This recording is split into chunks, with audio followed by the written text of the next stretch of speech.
प्रचंड बहुमतों से एक बड़ी विक्ट्री भाजपा ने दर्ज की है, क्या बोलेंगे आप? किन चीजों को देखकर भाजपा को जनता ने वोट किया है? हजारी लाल जी दांगी जी ने दिन रात मेहनत की है, हर एक कार्यकर्ता काम किया, विकास किया है। इसी को लेकर हजारी लाल जी दांगी जी आज भारी बहुमतों से जीते हैं। बहुत अच्छी खुशी का माहौल है। आज पहला इतिहास का पहला ऐसा दिन है कि आज पांचों विधानसभा भारतीय जनता पार्टी के खाते में गई है।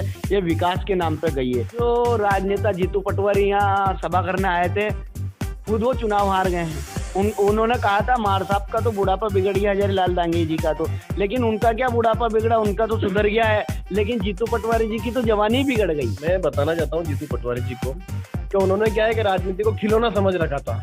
उनको लगता था बोले हवाई फायरिंग होना चाहिए, हवा में बातें चलती है, बोलने से हमको जनता समर्थन देती है। ऐसा कुछ नहीं है। उनको धरातल पे काम करते हैं। अगर उनकी विधानसभा में तो आज उनकी जवानी नहीं बिगड़ती। हजारी लाल दांगी जी के खिलाफ बोले, मार साहब का बुढ़ापा सुधरा और हजारी मास्टर जी ने उनकी जवानी बिगाड़ दी। और राव विधानसभा में भाजपा प्रत्याशी मधु वर्मा जी बहुत अच्छे मतों से विजय प्राप्त की है।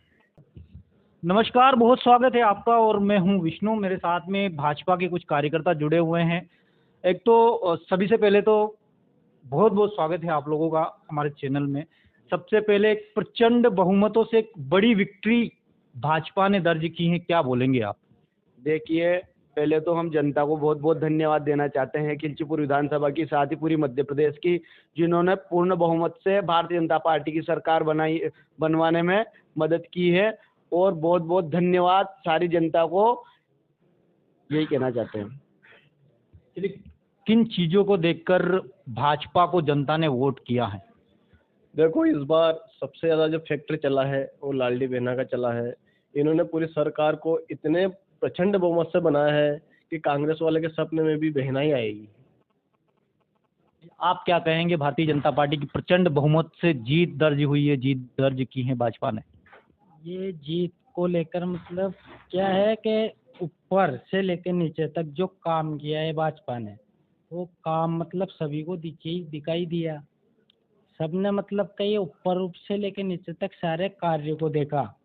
और उसमें लाडली बहना सब मतलब सबके लिए मतलब अच्छा काम किया, तभी तो भाजपा भारी बहुमतों से विजयी हुई है। हजारी लाल जी दांगी के लिए एक बड़ी विक्ट्री इसलिए भी है क्योंकि सामने एक बड़ा राजनेता था। कांग्रेस पार्टी से कड़ी टक्कर होने की उम्मीद भी थी कहीं ना कहीं। हालांकि टक्कर तो नहीं मान सकते इसको क्योंकि बड़े अंतर से भाजपा ने विजय प्राप्त की है यहाँ पे, लेकिन ऊर्जा मंत्री थे और उनको मात देना, चूंकि इससे पहले 30,000 वोटों से इन्हीं प्रत्याशी को हार मिली थी, तो ये किस प्रकार संभव हुआ? देखिए, हजारी लाल जी दांगी जी ने दिन रात मेहनत की है, हर एक कार्यकर्ता काम किया, विकास किया है। इसी को लेकर हजारी लाल जी दांगी जी आज भारी बहुमतों से जीते हैं। और पहले भी हजारी लाल जी दांगी जी ही जीते थे, लेकिन क्या हुआ, कांग्रेस ने 2 लाख के कर्जा के नाम पर, 2 लाख रुपए का कर्जा माफ करने के नाम पर लोगों को बहला फुसला के वोट लिए हैं। इसीलिए कांग्रेस सरकार बनी थी 2018 में, और आज उनका किसी का कर्जा माफ नहीं हुआ 2018 में। और वही बात आज जनता ने उनको बता दिया है कि हम सब मुंह तोड़ जवाब दिया कि हम भारतीय जनता पार्टी के साथ है, ऐसी झूठी सरकारों का हम साथ नहीं देंगे। जब राजगढ़ जिले की बात करें तो 5 विधानसभा सीट और पांचों पर बहुमत यानी कि एक बड़े अंतर के साथ पांचों सीटों पर जीत दर्ज की है, इस पे क्या कहेंगे? हम तो बहुत अच्छी खुशी का माहौल है। आज पहला इतिहास का पहला ऐसा दिन है कि आज पांचों विधानसभा भारतीय जनता पार्टी के खाते में गई है। ये विकास के नाम पे गई है। और आज जातिवाद से ऊपर उठकर राष्ट्रवाद के नाम पर वोट डले हैं। और पूरे जिले में, पूरे मध्य प्रदेश में इसी नाम पर वोट डले, राष्ट्रवाद के नाम पर, क्योंकि भारतीय जनता पार्टी राष्ट्र हित में कार्य करती है। इसीलिए आज राष्ट्र के नाम पर सभी युवा ने, माता बहनों ने, सभी ने राष्ट्र के नाम पर, विकास के नाम पर वोट दिए हैं और भारतीय जनता पार्टी को विजयी बनाया है। यहाँ पे अगर कांग्रेस पार्टी की बात करें तो 2 बड़े नेता की आमसभा भी हुई थी। जीतू पटवारी जी आए थे, सचिन पायलट जी भी आए थे और दिग्विजय सिंह भी आए थे, लेकिन बावजूद इसके हार का मुंह उनको देखना पड़ा है, तो क्या बोलेंगे? देखिए, जो राजनेता जीतू पटवारी यहाँ सभा करने आए थे, खुद वो चुनाव हार गए हैं। उन्होंने कहा था मार साहब का तो बुढ़ापा बिगड़ गया, हजारी लाल दांगी जी का तो, लेकिन उनका क्या बुढ़ापा बिगड़ा, उनका तो सुधर गया है। लेकिन जीतू पटवारी जी की तो जवानी बिगड़ गई है, ए टू जेड। अब क्या होगा उनका? जो यहाँ सभा करना है वो खुद उनकी सीट नहीं बचा पाए हैं। यहाँ क्या और यहाँ खुद की तो नैया डूबी, उनकी भी डूब गई है। तो आपके कैमरे के माध्यम से मैं बताना चाहता हूँ जीतू पटवारी जी को कि उन्होंने क्या है कि राजनीति को खिलौना समझ रखा था। उनको लगता था बोले हवाई फायरिंग होना चाहिए, हवा में बातें चलती है, बोलने से हमको जनता समर्थन देती है। ऐसा कुछ नहीं है। उनको धरातल पे काम करते हैं। अगर उनकी विधानसभा में तो आज उनकी जवानी नहीं बिगड़ती। हजारीलाल दांगी जी के खिलाफ बोले, मार साहब का बुढ़ापा सुधरा और हजारी मास्टर जी ने उनकी जवानी बिगाड़ दी। और राव विधानसभा में भाजपा प्रत्याशी मधु वर्मा जी बहुत अच्छे मतों से विजय प्राप्त की है। नहीं, यहाँ पे जब आए थे, यहाँ पे सभा हुई थी, यहाँ पे जब यात्रा निकाली थी, उन्होंने बोले थे मार साहब तो गया, मार साहब तो गया। इस पे क्या बोले? यही तो शब्द बेकार है उन लोगों के। उन्होंने संगठन कभी देखा ही नहीं है। और कौन गया उनकी सभा में? बाहर से लोग बुलाए गए थे। कहाँ भीड़ थी? बाहर से लोग बुलाए गए थे उनकी सभा में। ये सबको पता है, यहाँ खिलचीपुर विधानसभा की सारी जनता को पता है, क्योंकि कोई गए ही नहीं उनकी सभा में। किस लिए जाएंगे? जो पार्टी विकास करेगी, लाडली बहना का योजना का लाभ किस पार्टी ने दिया है? किसान सम्मान निधि कौन सी पार्टी दे रही है? लाडली बहना योजना किस पार्टी ने चलाई? उन्होंने तो कांग्रेस सरकार रही थी, सारी योजना बंद कर दी थी ना। यहाँ तो सिर्फ लोगों के ऊपर झूठा फर्जी केस बनवाए उन्होंने थाने में, किसी को जेल में भिजवा दिया, किसी पे झूठे केस लगवा दिए, किसी पे क्या करवा दिया। बस लोगों को दबाने का काम किया उन्होंने तो, और पैसे कमाए ट्रांसफर के नाम से उन लोगों ने। जनता सब जानती है भैया। जनता जिन्होंने विकास किया आज उनका नाम उनको वोट दिया, नहीं तो जनता क्या वोट देती कि भारतीय जनता पार्टी? वोट इसलिए दिया क्योंकि विकास किया भारतीय जनता पार्टी ने। आज की तारीख में क्या है, सब नागरिक जागरूक हो चुका है। तो क्या है, सबको पता है कि कौन है कौन नहीं है। ये तो मार साहब गए तो चूतिया बातें हो गई। अब विधानसभा में आपको बताना चाहता हूँ कि हजारी मास्टर जी के विपक्ष में जितने भी नेता ने सभा की है यहाँ पे, आपको मैं एक एक के नाम गिनाता हूँ। जीतू पटवारी जी निपट गए, कुणाल चौधरी जी निपट गए, विपिन वानखेड़ा निपट गए। ऐसे अच्छे अच्छे दिग्गज नेता, पुरुषोत्तम जी दांगी निपट गए। ऐसे अच्छे अच्छे दिग्गज नेता जो इनको निपटाना आए थे वो खुद ही निपट गए। और ये साथ जनता ने दिया है। ये विकास बोलता है, ये कार्य बोलता है, ना कि हवा फायरिंग करके आप बस इसको निपटा दो उसको निपटा दो। जनता ने जवाब दिया है और आज पूरे मध्य प्रदेश में पूर्ण बहुमत से भाजपा सरकार बन रही है और प्रचंड बहुमत से बन रही है। मतगणना शुरू होने के पहले तक कांग्रेस कार्यकर्ताओं के जो रिएक्शन थे उसमें यही बोला जा रहा था कि हम देख लेंगे। अब क्या देख लेंगे? यही तो डराने का काम करती है कांग्रेस हमेशा। देख लेंगे, क्या देख लेंगे? लोगों को खिलचीपुर विधानसभा में बहुत लोगों को डराया कि 3 तारीख के बाद तुम्हें देख लेंगे अगर वोट नहीं दिया तो। लेकिन फिर भी जनता ने उनको वोट नहीं दिया। क्यों नहीं दिया? क्योंकि कोई अब जनता क्यों डरेगी? विकास जो लोग करेगा उनको वोट देगी जनता। ऐसे दबने का काम भारत कोई भी नहीं करेगी। और भारतीय जनता पार्टी का हर एक कार्यकर्ता उन जनता के साथ खड़ा है जिन्होंने भारतीय जनता पार्टी को विकास के नाम पर वोट दिया। क्योंकि भारतीय जनता पार्टी हमेशा राष्ट्रीय हित में कार्य कर रही है और करती रहेगी। राम मंदिर किस पार्टी ने बनाया? हमने तो, भारतीय जनता पार्टी ने तो राम मंदिर के लिए हमारे वकील लगाए हैं, और कांग्रेस ने तो विपक्ष में राम मंदिर नहीं बनने के लिए वकील लगाए। तो क्यों साथ देगी भैया? जो हिंदू के साथ वो नहीं है, सनातन के साथ नहीं है, राम मंदिर का विरोध कर रही है कांग्रेस, क्यों वो वोट देंगे उनको? कौन वोट देगा इसे? वो क्या देखेंगे? जनता ने उनको खुद दिखा दिया है कि क्या नज़ारा है। देखने से कुछ नहीं होता है, परिणाम सामने है और वो अब देखेंगे रात भर परिणाम। माचलपुर क्षेत्र से जब हम लोग वहाँ पे डिबेट करने गए थे, अभी मतदान होने के पश्चात भी हम लोगों की कांग्रेस कार्यकर्ताओं से बातचीत हुई थी। उन्होंने बोला था कि लगभग 15,000 वोटों से इस बार दोबारा से हम लीड लेकर जा रहे हैं।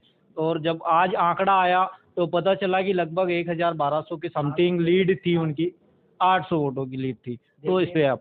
ऐसा है, उन लोगों ने तो पहले तो बोला 51,000 से हमारे राजा साहब जीत रहे। अरे काय के राजा भैया?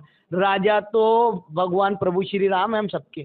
कौन राजा? ये तो जनतंत्र है, जनता का तंत्र है, लोकतंत्र है, इसमें कोई राजा नहीं। अभी भी राजा महाराजा को राज चलेगा, इस तरह का थोड़ी होता, जनता का राज चलेगा भैया अब तो। और वो कह रहे हैं लीड की बात 51,000 की लीड बता रहे, तो 51,000, फिर 40,000, फिर 30,000, फिर 20,000, फिर 10,000, धीरे धीरे कम पे आ गए। और आज क्या हो गया उनका? कांग्रेस का काम है बस झूठ बोलो, झट बोलो। हमेशा झूठ की राजनीति करती है कांग्रेस पार्टी, और कुछ काम ही नहीं है कांग्रेस के पास। झूठ बोलना बस, झूठ बोल के वोट लेने का काम है बस, और कुछ नहीं। वेला पुसलाती है बस कांग्रेस। और आपके लिए एक सवाल मेरे पास है, नरोत्तम मिश्रा क्यों हारे फिर? देखिए, कुछ गलतियां अगर हुई होगी कहीं ना कहीं कारण से, लेकिन हमारी सरकार तो पूर्ण बहुमत से बनी हुई है ना कभी उनके तो कितने लोग हार गए, कहीं ना कहीं हो जाता है, कुछ गलती हुई है तो उस गलती को दूर की जाएगी, किस कारण से वो चुनाव हारे अब मेरे को वहां तक का तो इतना पता नहीं है, लेकिन वो भी उनके लड़कों ने स्वीकार किया, जो गलती हुई होगी उनको सुधारी जाएगी। कैसा लग रहा है इस समय वर्तमान में? लग क्या रहा है, चारों तरफ खुशियों का माहौल है और पूरा मध्य प्रदेश भगवामय है। जय भाजपा, विजय भाजपा, सबका साथ सबका विकास। जब अजय लाल जी दांगी अभी वर्तमान में तो विधायक बन ही गए, लगभग 1-2 दिन में शपथ भी 2-4 दिन में ले लेंगे ज़्यादा से ज़्यादा। तो ऐसा क्या कार्य हैं जो विधायक पद पे बने रहने के बाद तुरंत उनको सबसे पहले करना चाहिए, जिसकी आवश्यकता है इस क्षेत्र में, जो कि प्रियव्रत सिंह जी विधायक रहते हुए उस कार्य को नहीं कर पाए थे? हालांकि सत्ता में जो सरकार थी भाजपा की थी, लेकिन विधायक यहाँ पे जो थे वो प्रियव्रत सिंह जी थे, तो वो नहीं कर पाए। ये अजय लाल जी दांगी जी ने कहा था एक दिन भी, माचलपुर को तहसील बनाना है सबसे पहले, उसके बाद माचलपुर में कॉलेज खुलवाना है, शासकीय महाविद्यालय, क्योंकि लड़के उधर से गोगड़पुर उस साइड से पूरे पढ़ने के लिए जीरापुर आते हैं, लेकिन एक माचलपुर में भी कॉलेज खोला जाएगा। और ये अजय लाल जी दांगी कह चुके हैं कि मैं कॉलेज खुलवा कर रहूंगा, और जहाँ कुछ गांव नहर में छूट गए हैं पानी के लिए, वो उन गाँव में भी नहर का पानी पहुंचाया जाएगा। और सीएम साहब ने भी सीएम राइस स्कूल खोलने का और कहा है, तो माचलपुर में भी सीएम राइस स्कूल खोलेंगे। अच्छा, बेरोजगारी को लेकर आपकी पार्टी क्या सोचती है? देखो, कौन है बेरोजगार? कौन है बेरोजगार? सारा युवा कहीं ना कहीं काम कर रहे हैं, अच्छी अच्छी योजना चल रही है, सारे युवा कितनी नौकरी खुली है, अभी टीचर की नौकरी खुली थी, पटवारी की नौकरी है, बहुत सारी है, बहुत सारा रोजगार है, बहुत। फिर राजगढ़ जिला बेरोजगारी में तो हालांकि सबसे पिछड़ा जिला है, लेकिन उद्योग धंधे में भी पिछड़ा जिला है। देखिए, उद्योग धंधे की बात है, जब दिग्विजय सिंह की सरकार थी, दिग्विजय सिंह जी मुख्यमंत्री थे, तो वो सारे उद्योग तो उन्होंने राघोगढ़ में लगा लिए हैं। आज उनका भाई चुनाव हार गया, लक्ष्मण सिंह, किस कारणों से हारा? लक्ष्मण सिंह जी कुछ चुनाव हार गए हैं। फिर 20 साल से तो भाजपा की सरकार थी ना, अभी तक एक भी उद्योग धंधा क्यों राजगढ़ जिले में नहीं ला पाई? बिल्कुल, कृषि के क्षेत्र में 2 बांध बनाए गए, डैम बनाए गए, कुंडाले डैम, मोहनपुरा डैम। आज आप भी देखते हैं हर गांव में हरियाली कैसी हो रही। जहाँ कभी इतना तपता था, वो कभी सोचा नहीं था, किसी गांव के लोग ने भी सोचा था कि हमारे गांव में पानी पहुंचेगा। आज हर गांव में पानी पहुंच गया, नहरें चल रही है, हर खेत पे पानी पहुंचा दिया है। भारतीय जनता पार्टी में संभव है, नहीं तो वो लोग तो इन डैमों को भी राघोगढ़ में जाकर बना लेते। चलिए, इसी पर एक सवाल और हो जाता है कि जब बात होती है मोहनपुरा और कुंडालिया डैम जो सिंचाई परियोजना है इसकी, तो कांग्रेस वाले बोल देते हैं, बोले 2014 से पहले स्वीकृत हुआ था और उस टाइम पे केंद्र में कांग्रेस की सरकार थी।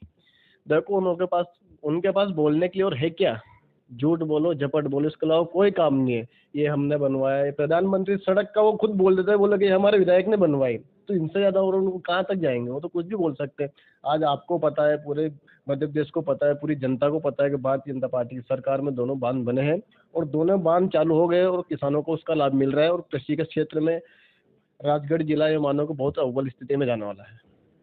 चलिए, बहुत बहुत धन्यवाद आप लोगों का हमसे जुड़ने के लिए। तो आप देखते रहिए, कुछ ही समय के पश्चात में भाजपा के जो प्रत्याशी थे इस समय विजय हो चुके हैं और वो विधायक भी बन चुके हैं। बस उनसे हम मुलाकात करेंगे, इंटरव्यू भी लेंगे, थोड़ी देर के लिए बातचीत भी करेंगे। तब तक के लिए देखते रहिए दांगी लाइव। धन्यवाद।